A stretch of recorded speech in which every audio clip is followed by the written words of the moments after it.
నమస్కారం. Y junction BC hostel, BC బిడ్డలందరూ కూడా ఇక్కడ ఉంటారు. ఇది తెలుగుదేశం హయాంలో ఆనాడు ఎమ్మెల్సీగా ఉన్న ఆదిరెడ్డి అప్పారావు గారు స్పెషల్ గ్రాంట్ మీద తీసుకొచ్చి కట్టించడం జరిగింది. గత 5 సంవత్సరాల పరిపాలనలో వైసీపీలో అప్పుడు నెగ్గిన ఎంపీబీసీ, తదుపరి రూరల్ ఎమ్మెల్యేగా వచ్చిన మంత్రి గారు అయితే బీసీ శాఖకే ప్రాతినిధ్యం వహిస్తూ ఆయన కూడా ఒక బీసీ దృష్టికి తీసుకెళ్ళాం. సమస్యలు చూసి పిల్లలు కంటెంప్ట నీరు పెట్టుకుంటా ఉన్నారు, సమస్యలు తీర్చండి అని అడిగాం. ఏనాడు కూడా ఏ వ్యక్తి కూడా చూడకపోగా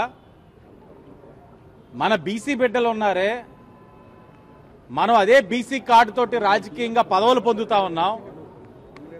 పదవులు పొందడమే కాదు, మాట మాటికి నేను బీసీని అని చెప్పుకుంటా ఉన్నాం.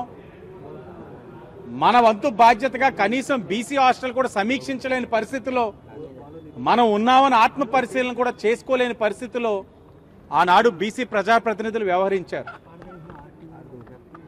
ఈరోజు మీరు చూశారు, ఎన్డీఏ కూటమికి మద్దతు తెలిపారు ఈ రాష్ట్ర ప్రజలు. వారిచ్చిన తీర్పుకి గౌరవించి మా పట్ల బాధ్యతలు పెంచారని చాలా బాధ్యతతో వ్యవహరిస్తూ ఈ యొక్క ప్రాసెస్ ఏదైతే ఉందో, టాయిలెట్స్ అధ్వానంగా ఉన్నాయి, ఎస్టిమేట్స్ వేయించి పనులు మొదలెట్టించి ఇవన్నీ కూడా చాలా కాలయాపన అవుతాయి. ఆ లోపు ఇక్కడ పిల్లలు చాలా అంటువ్యాధులతో బాధపడతా ఉన్నారు.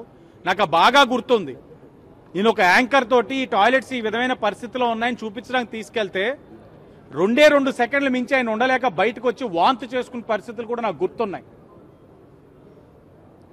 ఈరోజు నెగ్గిన తర్వాత బాధ్యతతో, సామాజిక బాధ్యతతో ఒక బీసీ కులంలో పుట్టినవాడిగా నా బీసీ బిడ్డలకి ఏదైనా చెయ్యాలని, అధికారికంగా ఇదంతా కూడా ప్రొసీజర్ లేట్ అవుతుందని కిమ్స్ యాజమాన్యం వారిని రిక్వెస్ట్ చేసి మీరు సహకరించండి, మీరు ఇప్పటికే రాజమహేంద్రవరంలోని ఎంతోమందికి వైద్యపరంగా ఆదుకుంటా ఉన్నారు, మా బీసీ బిడ్డలు ఇక్కడ చాలా ఇబ్బందుల్లో ఉన్నారని చెప్తే పెద్ద మనసుతోటి బొల్లినేని సంస్థ వాళ్ళు ముందుకొచ్చి ఇక్కడ సుమారు 30 టాయిలెట్లు వారే దాన్ని రిపేర్ చేసి కొత్త పైప్ లైన్ వేసి టైల్స్ వేసి బాత్రూమ్కి కొత్త డోర్లు వేసి ఇచ్చే బాధ్యత వాళ్ళు తీసుకున్నారు.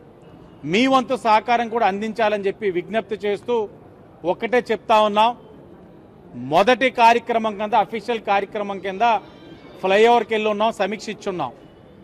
రెండవది నిర్మాణ పనులు చూస్తున్నాం.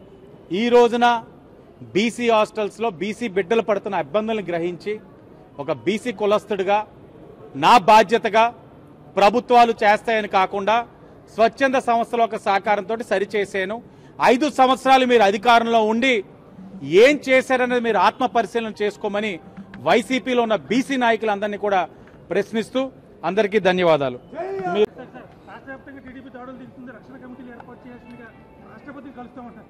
ఎవరిని? ఎవరు? వాళ్ళ మీద మేము దాడి ఎందుకు చేస్తామన్నా? పని లేదా?